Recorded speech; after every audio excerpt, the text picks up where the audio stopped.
La primera forma en la que programan nuestras mentes es en la escuela, y básicamente nos programan para ser trabajadores. Es decir, el sistema educativo nos forma para ser empleados, nos forma para quedarnos en la misma clase social en la que estamos y para pensar que está bien que así sea. Y esto pasa en la mayoría de las escuelas del mundo. Pero, ¿cómo es que programan nuestra mente para ser empleados? Muchas personas aún no se dieron cuenta de esto, pero la programación de las mentes en las escuelas empezó en Alemania hace más de 200 años. La revolución industrial fue un proceso histórico que ocurrió en el 1800 y fue cuando se crearon las primeras fábricas con maquinarias como el telar mecánico. Esas máquinas necesitaban personas que las manejen, personas que sean capaces de trabajar como una máquina en tareas súper repetitivas y mecánicas. De hecho, en Gran Bretaña, entre el 1800 y el 1900, creció mucho la cantidad de personas que trabajaban en la industria con respecto a las que trabajaban en el campo. Pero esa no podía ser cualquier tipo de persona. Tenían que ser personas que hagan lo que les digan sin cuestionar nada, que sean capaces de hacer la misma exacta tarea, como por ejemplo ajustar un tornillo durante todo el día sin preguntar ni quejarse de ello. Entonces había que educar a las personas para que se comporten así, pero las escuelas en aquellos años eran solo para los ricos. Entonces en Alemania se inventó lo que se llamó la escuela fábrica. Esas escuelas eran gratuitas ya que las daba el Estado y en ellas los niños de las clases sociales más bajas aprendían de manera controlada y reglamentada a operar maquinarias y comportarse como el tipo de empleados que las fábricas de la revolución industrial necesitaban. Joel Mokyr, un importante historiador y economista, dijo que en las escuelas fábricas los niños tenían que ser enseñados a seguir órdenes, respetar el espacio y los derechos de propiedad de los demás, ser puntual, dócil y sobrio. Y además dijo que esto no era una idea del Estado, sino de los empresarios que gastaron mucho esfuerzo y tiempo para moldear la mente de los trabajadores, especialmente en las escuelas donde se enseñaba a los chicos a comportarse de la forma que las fábricas lo necesitaban. Es decir, en palabras simples, se necesitaban personas que solo sepan decir dos palabras, sí señor, como si fuesen máquinas programadas para producir, y por eso la escuela fábrica tuvo un papel fundamental. Entonces las primeras escuelas en realidad no eran escuelas, porque no educaban para que la gente tuviera conocimientos útiles para su vida, sino que programaban las mentes de los niños para que al crecer fuesen una parte más del proceso de producción de una fábrica, como una máquina más. Y cuando se vieron los primeros resultados, ya que las personas en aquellos años comenzaban a trabajar desde muy chicos en fábricas, el sistema se expandió por todo el mundo, principalmente por Europa y América del Norte. El mundo no quería personas que tuviesen libertad de pensamiento y mucho menos libertad financiera, sino que querían personas que no hiciesen otra cosa más que obedecer órdenes sin quejarse ni cuestionar nada.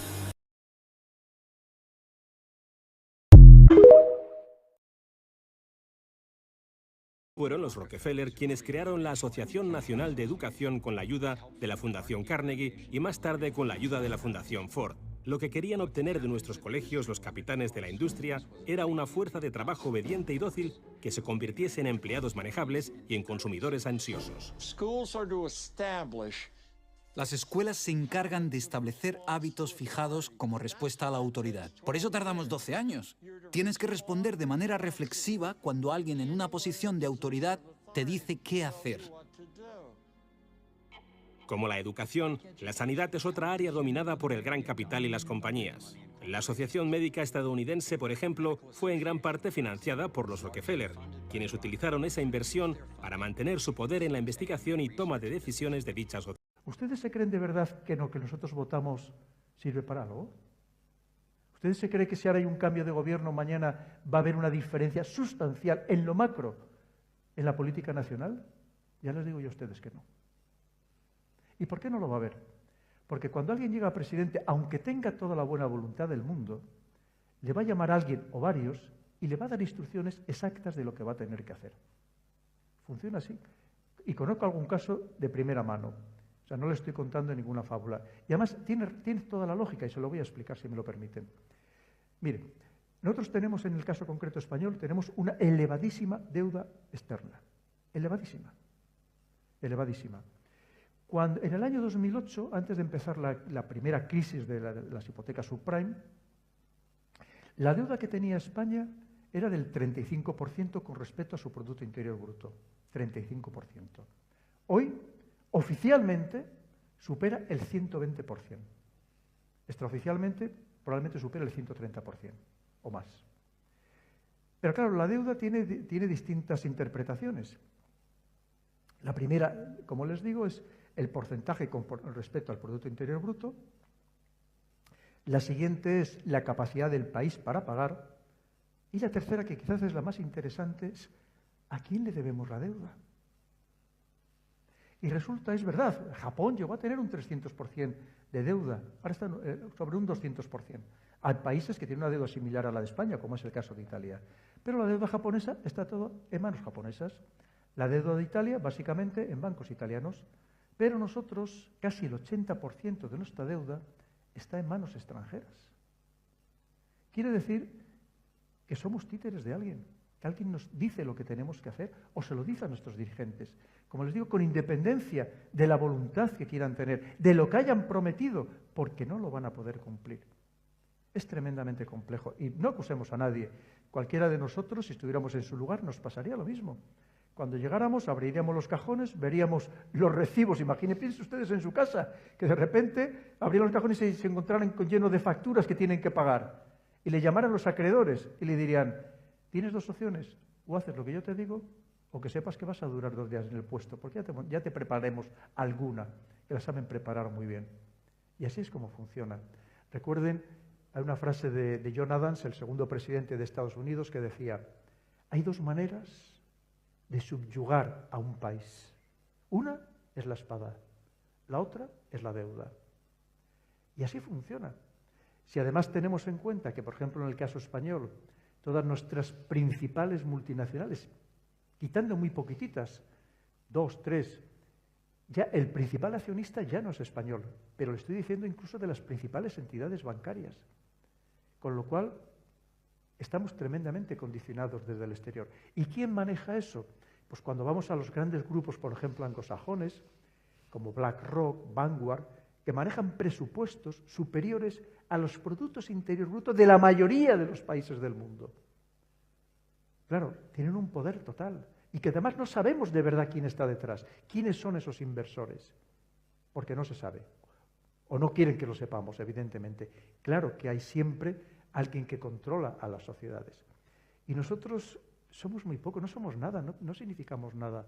En realidad, nos venden este artificio de la democracia, como les digo, pero en la práctica, cuando hablamos de este plano nacional, pues en realidad nuestro voto, como les digo, queda tremendamente diluido precisamente por las presiones externas.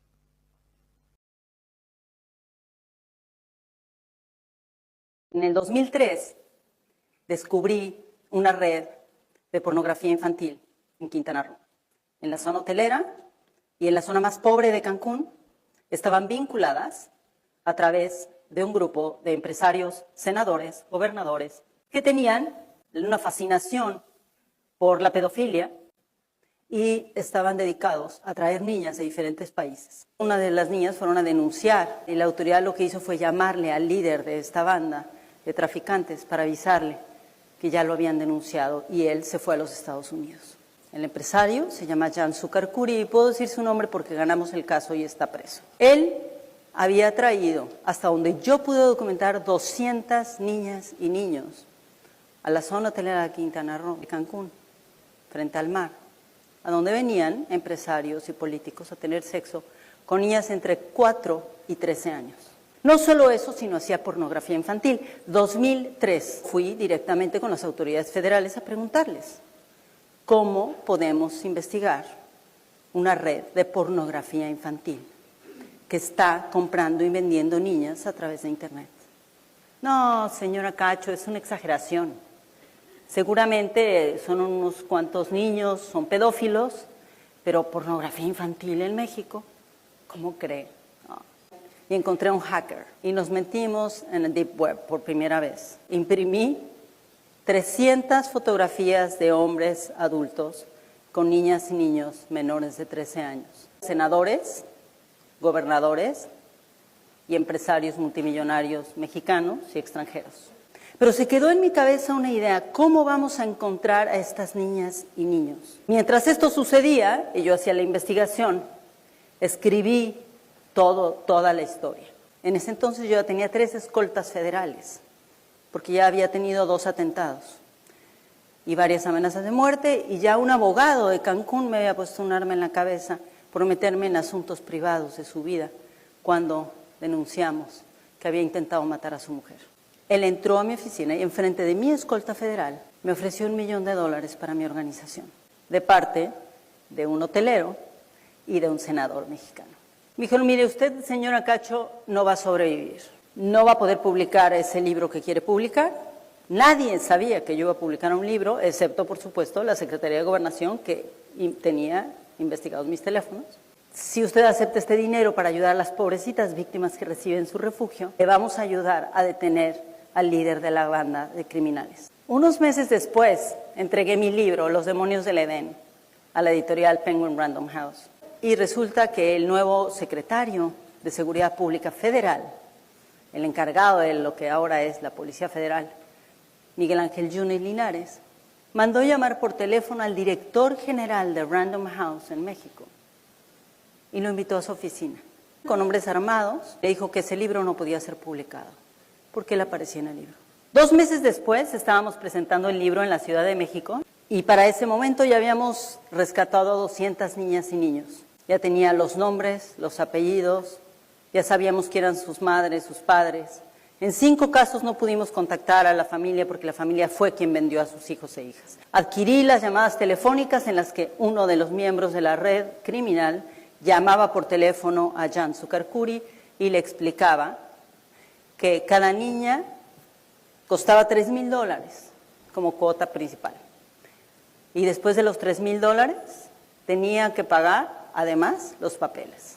Mientras estaba haciendo esta investigación, llegó la policía aquí a Cancún, afuera de mis oficinas, vestidos civiles, 10 sujetos armados, y mi escolta se quedó inmóvil. Me secuestraron y durante casi 24 horas me torturaron. Me dijeron quién los había mandado, el gobernador de Puebla. Me dijeron por qué razones, por haber publicado Los demonios del Edén, y porque me había metido en la vida privada de todos estos senadores, gobernadores y empresarios.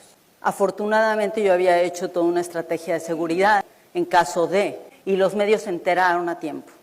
Entonces la policía que me secuestró se vio obligada a llevarme viva a Puebla en lugar de matarme en el camino como me habían prometido si yo no firmaba ahí mismo un documento diciendo que el contenido de mi investigación era absolutamente falso.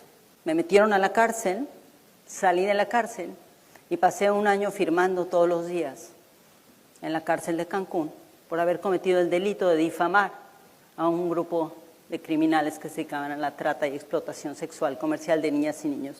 Pero no solo eso, era una red de extorsión, de lavado de dinero, de pornografía infantil, de trata de personas, de tráfico ilegal. Cumplía con todos los paradigmas.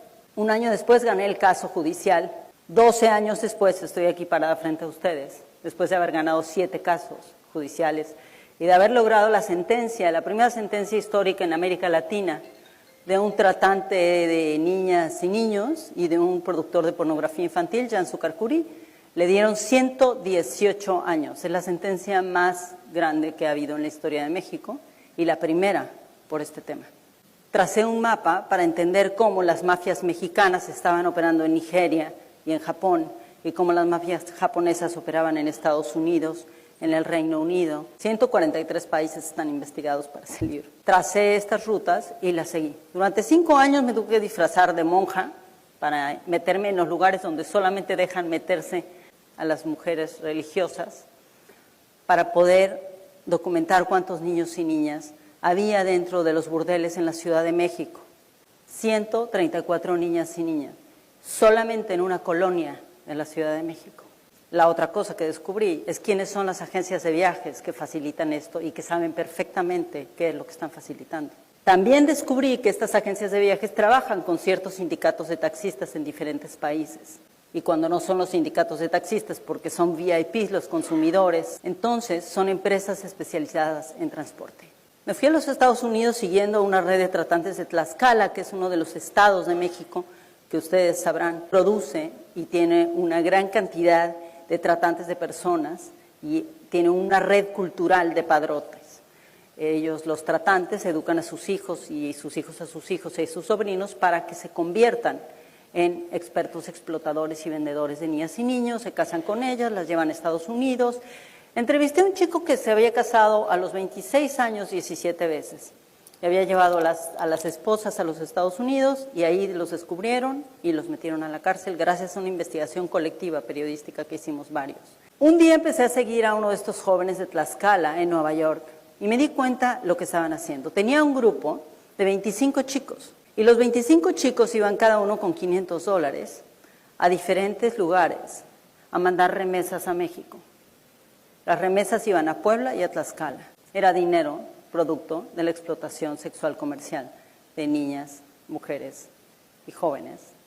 Yo no podría estar viva sin mis fuentes, no podría estar viva sin esos policías federales, sin esos agentes especializados de todo el mundo que han sido mis fuentes, que han confiado en mí, que me han enseñado todos los días cómo hacer mi trabajo mejor. Probablemente soy la que está contando la historia casi siempre, porque ellos están allá trabajando en sus países, o en sus escritorios, o tras de su computadora, pero allí están. Después de 12 libros sobre estos temas, después de 12 años de haber seguido este caso contra el gobierno mexicano y todos los agentes, incluidos 2 expresidentes vinculados con la trata de personas, el lavado de dinero y la protección de la delincuencia organizada, ganamos.